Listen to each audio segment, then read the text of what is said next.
lé ẹ̀yin ará mi. ọ̀rọ̀ ẹ̀dá ayé mà lè ẹ̀yin ará mi. ọ̀rọ̀ ẹ̀dá o ọ̀rọ̀ ẹ̀dá o ọ̀rọ̀ ẹ̀dá o ọ̀rọ̀ ẹ̀dá o ọ̀rọ̀ ẹ̀dá ayé mà lé ẹ̀yin ará mi. ọ̀rọ̀ ẹ̀dá ayé mà lè ẹ̀yin ará mi. bí o bá lówó ẹjọ́ o. ọmọ Ádámọ̀. bó o bá lówó ẹjọ́ o. ọmọ Ádámọ̀. aláìlówó ẹjọ́ o. ọmọ Ádámọ̀. àfi kọ́ bá mi gbà wá o abẹ́ Olúwa. àbí kọ́ bá mi gbà wá o abẹ́ Olúwa. àfi kọ́ bá mi gbà wá o abẹ́ Olúwa. àbí kọ́ bá mi gbà wá o abẹ́ Olúwa. àfi kọ́ bá mi gbà wá o abẹ́ Olúwa. bí o bá lówó ẹjọ́ o. ọmọ Ádámọ̀.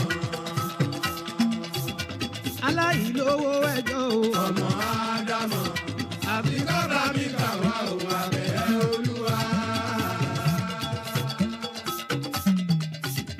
ẹni tí ó nílé ní o. kó má bàánú jẹ́.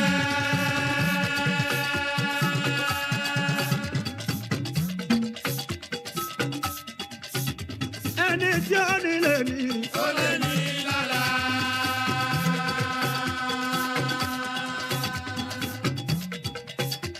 ẹni tí ó nílé ní. kó má ṣe sọ̀rọ̀ tìlù. kò tó ṣe Olúwa mi o ọ̀la lè dára. kó má tó ṣe Olúwa mi o ọ̀la lè dára. kò tó ṣe Olúwa mi o ọ̀la lè dára. ọ̀pọ̀ èèyàn ló lówó o. ó bẹ́ẹ̀ láyé.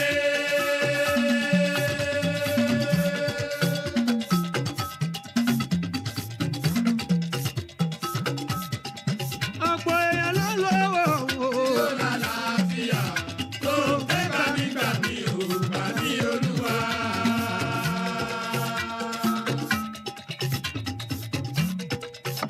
tó ń ké gbà mí o gbà mí Olúwa. tó fẹ́ gbà mí o gbà mí Olúwa.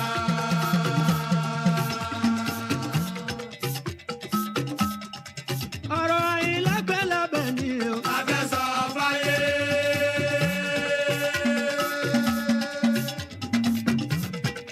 ọ̀rọ̀ àyìnlágbẹ́ lábẹ́ ni o. Wá gbọ́ làbárì. Òṣèré méjì ló pàdé o, ọ̀jọ̀gbọ́n olórin. òṣèré méjì ló pàdé ọ̀jọ̀gbọ́n olórin. Òṣèré méjì ló pàdé o, ọ̀jọ̀gbọ́n olórin.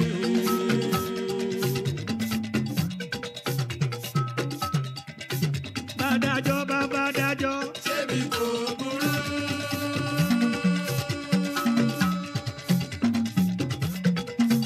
bí lọ́ọ̀yà bá fẹ́ra wọn. Ṣébi kò lẹ́sẹ̀. bí dókítà bá fẹ́ nọ́ọ̀sì o. Ṣébi kò lẹ́jọ́.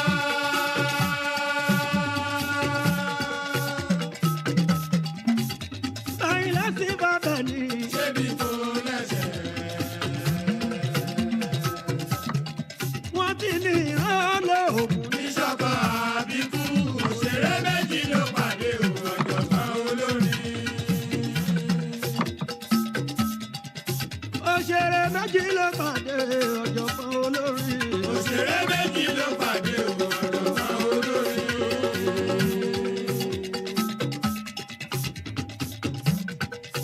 wáìdù má fi kúyàwó abẹ́ Olúwa. Wáìdù má fi kú yàwá o, abẹ́ Olúwa.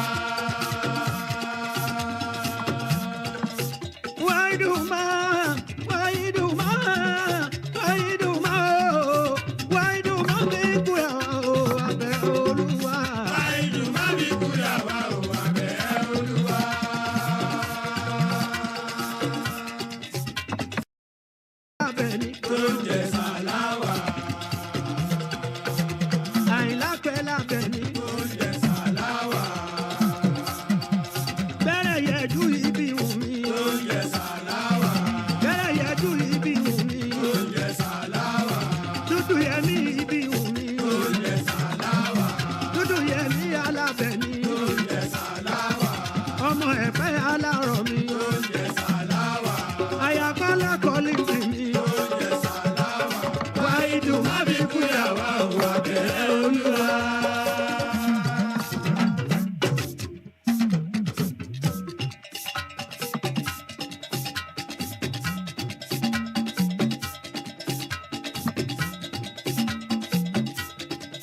Kọ́láwọlé ààrẹ mọ́jà kan ò sí o.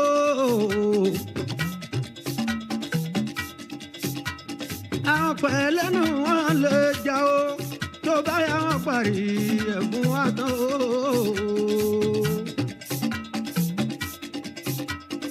Ìyàwó pẹ̀lọ́kọ wọn lè jà.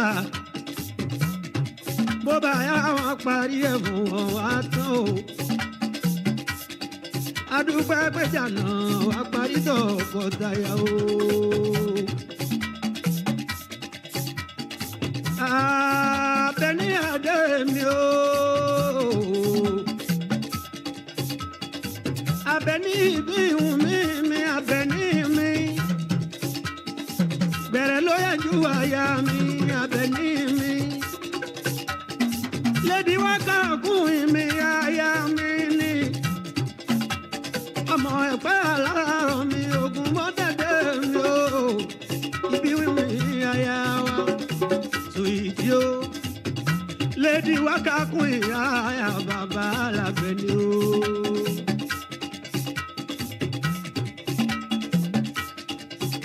Báyé ń gbógun bẹ́sù bá ń dìjẹ́ o. Ọmọ aráyé ò ní rí wá gbéṣẹ́ o. Lọ́lá ọ̀rọ̀ ọba ẹ̀ṣá mi o.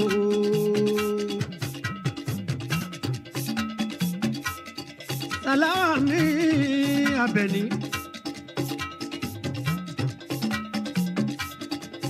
Àsìkò ìtọ́ ń dára bá Àbẹ̀ní o. Nílé Kọ́láwọlé aláàjì tó jẹ́ kébékébé. Wàá finú ṣoyún. Wàá fẹ̀yìn gbé ọmọ pọ̀n o Àbẹ̀ní o. Bíi ti Táyé Lolú. Amẹ́ríkà náà mọ̀ ọ́dá ọmọ wa Ìṣọ̀lá o.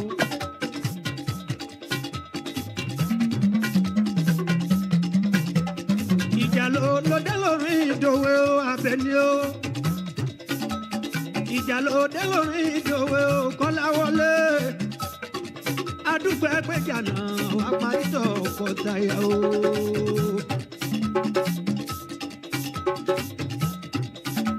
Mo ti kọrin náà nígbà kan o. Ẹ wá kọ́lá bárí tí mo tún pété tí mo gbédé tí mo gbédé. Ẹ wá gbọ́nà sí àti mo pété o.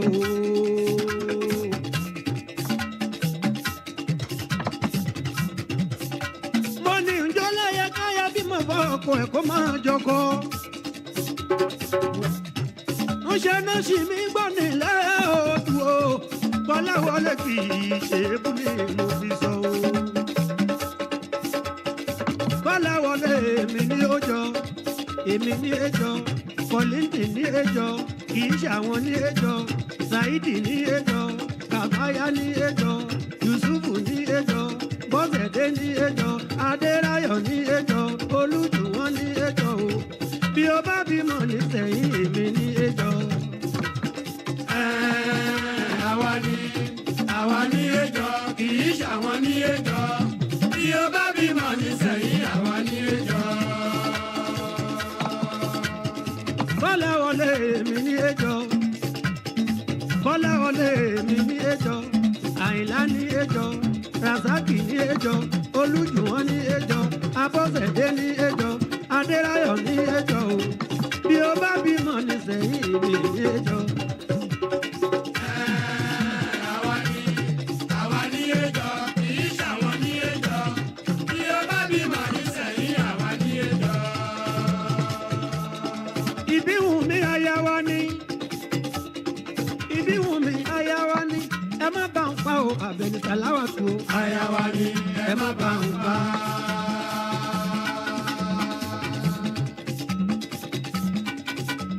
Kábẹ̀ mi o. Kábẹ̀ mi o. Bínú bẹ níbẹ̀ mi o. Bínú bí mi ẹ bá bẹ níbẹ̀ mi o. Lábẹ́ mi o, inú bí mi ẹ bá bẹ níbẹ̀ mi o. Inú bí mi ẹ bá bẹ níbẹ̀ mi o. Kọ́lá wọlé ẹ̀rín ń pa mí, mo sọ̀rí púpọ̀ ó ṣe. Ẹ̀rín ń pa mí, mo sọ̀rí púpọ̀ ó ṣe o. Bí wọ́n torí wá ṣògùn ìka àdàlé wọn lórí. Ẹ̀rín ń pa mí, mo sọ̀rí púpọ̀ ó ṣe. Ẹ̀rín ń pa mí, mo sọ̀rí púpọ̀ ó ṣe o. Bí wọ́n torí wá ṣògùn ìka àdàlé wọn lórí. Orin ń bẹ ìlú ń bẹ o. Kọ́lá wọlé tìlù wọn lọ́gọ̀ odò o. Orin ń bẹ ìlú ń bẹ o. Kọ́lá wọlé tìlù wọn lọ́gọ̀ odò o. Àkúbà ń bẹ ṣẹ̀kẹ̀rẹ̀ ń bẹ o. Bàtà máa ń bẹ ìgbé ń bẹ o. Àyà mi ò já o, òye. Àyà mi ò já nínú ilé odò o. Kọ́lá wọlé tìlù wọn lọ́gọ̀ odò o. Orin ń bẹ, ìlú ń bẹ o. Kọ́lá wọlé ti ìlú wọn lọ́gọ̀ odò. Orin ń bẹ, ìlú ń bẹ o. Kọ́lá wọlé ti ìlú wọn lọ́gọ̀ odò. Àkúbà ń bẹ, ṣẹ̀kẹ̀rẹ̀ ń bẹ o. Bàtà máa ń bẹ, èdè ń bẹ o. Àyà mi ò já, òye. Àyà mi ò já nínú ilé odò. Kọ́lá wọlé ti ìlú wọn lọ́gọ̀ odò. Ìbá ọ̀tá fọ́bí kò fọ́rẹ́ o. Ìbá ọ̀tá fọ́bí kò fọ́rẹ́. Ìbá ọ̀tá fọ́bí kò fọ́rẹ́ o. Ìbá ọ̀tá fọ́bí kò fọ́rẹ́. Wọ́n ní kán mẹ́kùn láàyè kan fi bọ́rí. Wọ́n ní kán má lè kú kán bó sódà mẹ́fà. Ìbá ọ̀tá fọ́bí kò fọ́rẹ́. Ìbá ọ̀tá àbọ̀bí kò fọ́rẹ́ o. Ìbá ọ̀tá àbọ̀bí kò fọ́rẹ́.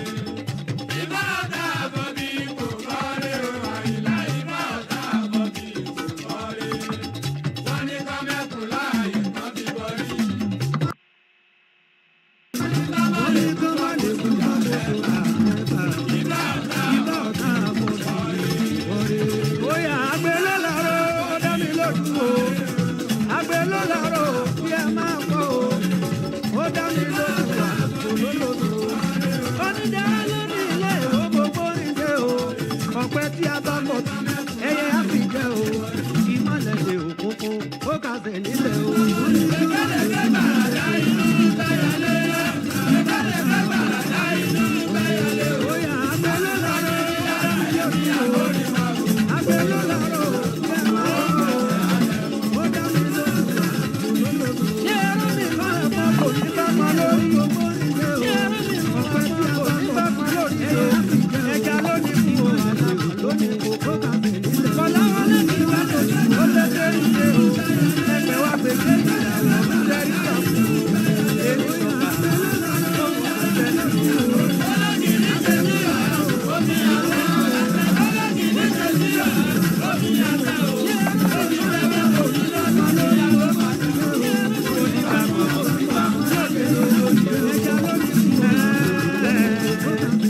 Àrùn mẹ́ta kì í dọ́bẹ̀, ó lé dé ilé o. Ẹgbẹ́ wa pè é ìyàwó ọ̀dúnrẹ́ ìgbà fún un. Ìyálé tìyàwó ẹ̀ fara yín mọ́ra. Fúdí owó àmọ̀pé sóhun níyà àfin. Táyélolú èjì rẹ̀ lólórí lágbàdo. Sọ́ba lójú lábẹ́ ní o aya bàbá Sàláwà. Ohun tá ò rírí kò ní ṣe nílé ayé o. Kọ̀rọ̀ ó lè dùn láṣẹ ń sọ pé kàyéfì o. Ó ti wà fọlọ́rin tẹ́lẹ̀ lọ́jọ́ tó ti pẹ́ o. Fọlọ́rin méjì bájà kì í ṣe tuntun o. Kọ́lá pẹ̀lú Àbẹ́ní ó sì wàhálà o. Àbáwá mi tún wà mí ṣe nínú ilé. Àbáwá mi tún wà mí ṣe nínú ilé. Àbẹ̀ní bàbá bá bá ẹ̀dá bóyá nípúra o. Tó bá dalẹ̀ kó bẹ̀lẹ̀ bóyá àkúlẹ̀ o. Kọ́lá wọlé Àyìnlá lédèkùn ṣe irú rẹ̀ o. Ọkọ mi ò kó jáde bá ọkọ mi. Onímẹ̀dẹ̀kùn ṣe irú rẹ̀ o.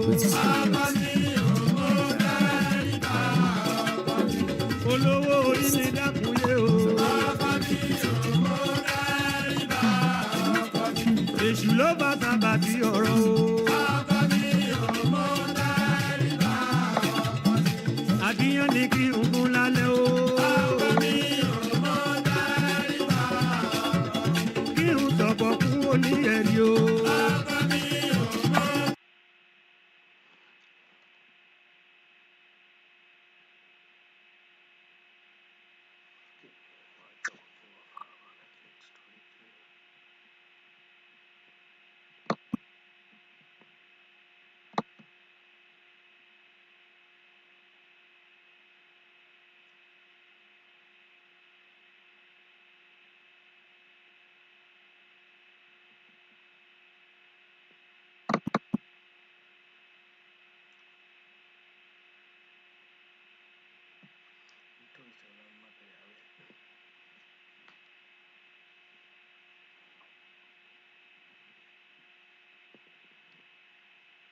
Many of you guys are familiar with using OBS for recording and live streaming to Twitch, YouTube, and Facebook. But for some of you, it may be kind of complicated to use OBS for everything that you need to do. This is especially the case if you don't like doing all the manual customization via plugins, adding them, and then having to configure. That's not for everybody. That's why today I'm going to be showing you guys how to use Prism Live Studio, which is a fantastic OBS alternative that's jam-packed full of features. Let me show you how to use it. The first thing you guys are going to want to do is head over to prismlive.com. I also left a link in the description below. But on this site, you're going to want to make sure that you're on the PC tab, and then you'll see a yellow button for download now. It'll be for Windows 10 or 11 on a 64-bit operating system. Unfortunately, this does not currently support Mac OS. Hopefully that'll come shortly in the future. But right now, if you're on a Windows computer, you can go ahead and download this like you would any other normal application. Once it's installed, then you can just sign in with an account that you have. It doesn't have to be the streaming account that you're planning to use. This is just going to log you into Prism Live Studio. Within the app itself, you'll find that it looks pretty visually similar to OBS. On the left, you have your scenes. In the middle, you'll have your sources for your webcam, capture card, all that good stuff. To the right of that, you have your audio mixer. Up at the top, you're going to see a banner of all the social media channels that you can log into. I'm currently just logged into Twitch and YouTube, but there's a bunch more that you'll have the ability to log into if you want, including Facebook, Twitter, even adding a custom RTMP option if you have your own stream key, for example. To the right of that, you have your go live button to start your stream and a recording option as well. The right side panel of this app are Prism specific widgets, which we'll check out in a little bit more detail. But one of the ones you should know about right off the bat is enabling studio mode or disabling it. So a lot of you guys may see two black screens when you first get into this app. If you're just getting started with live streaming, it'll be easier for you if you have studio mode toggled off, so you can just work with one scene at a time. A little less overwhelming. To get to your settings, you can either click on your profile picture, or you can go to the bottom and click the settings icon there. There's also a third way to get to your settings, and that's where your stream and video health information is. You can even click on this up arrow to see a bit more details if you need it. But if you're just trying to get to the settings, just click on that icon next to the resolution. Speaking of the Prism Live Studio settings, it's insane how easy it is to navigate these settings. When you're starting out on general, really the only important thing on this page is to make sure that you don't have the watermark enabled, because you don't want a watermark over your gameplay or your stream. It doesn't look all that great. If you go to the output tab, really you can just keep this at 1920 by 1080. That's fine if you're going to be using different streaming platforms. Luckily, if you click on this output settings guide, it'll give you the recommendations for the resolution settings for Twitch, YouTube, and Facebook, and you can just select whichever option that you're planning on streaming to, and it'll apply those settings directly to the Prism Live Studio app. So it really just takes the work out of you to have to configure all your settings. If you have a pretty good computer, you can honestly change your FPS value to 60. For the output mode, keep this at simple. The video bitrate is honestly pretty good at 6,000, unless you know your internet upload speed is just not that good. One important thing you guys are going to want to keep in mind though is the encoder. Typically, if you have a dedicated graphics card, go with that graphics card. In my case, I have a dedicated AMD graphics card. You would want to select that over the software encoder, which is your CPU, because if you put all the strain of streaming and recording on the CPU, it's just going to be laggy. Avoid using that if you have a dedicated graphics card. If you don't, you can definitely still go with the software encoder, but if you're experiencing any lagging, you're going to want to enable the advanced encoder settings, and then for your encoder preset, you're going to want to make this super fast or ultra fast to start alleviating the issue, and even including lowering your bit rate. For the recording section, you can change the path to whatever you'd like. Recording quality can remain default. You can keep it at high quality, preferably. Recording format, I like to have this at MP4. I know that in the case that something goes wrong, you may lose your recording, but MP4 is just more compatible with a lot of different video editors out there. So that's why I prefer to use that, and you might want to do the same. If you're one of those people who love to capture those highlights highlight moments, then you may want to check out enabling the replay buffer, as this will continuously record a certain amount of time that has already elapsed that you want to recapture and record. But everything else within the output tab here, you can honestly keep default. For the audio section, the most important thing you want to enable here is your microphone, such as what I have right here, a nice USB microphone that you've plugged into your computer. So all you would need to do is go to one of your mic auxiliary devices, select the drop down, and then just choose your microphone. For the desktop audio, you can keep this default or change it to your headphones if you want. That'll allow anything that you hear through your desktop to be recorded in Prism. For the visual, this is going to be your base canvas. Just keep this at 1920 by 1080. Nothing else that you need to do here. Source, just keep this all the same. Nothing that you need to adjust here. Then you have your hotkey section. So any additional scenes, sources that you add that you want to switch, enable, disable, you can set a keybind for that you can also pair with an Elgato Stream Deck if you have one, to be able to do things very quickly throughout Prism Live Studio. Once you're all good with your settings, go ahead and select apply and OK. And now it's time to set up some scenes. I'm going to rename this first default scene to gameplay. And now I'm going to go over to the middle to sources, select the plus button. And this is going to be a video capture device.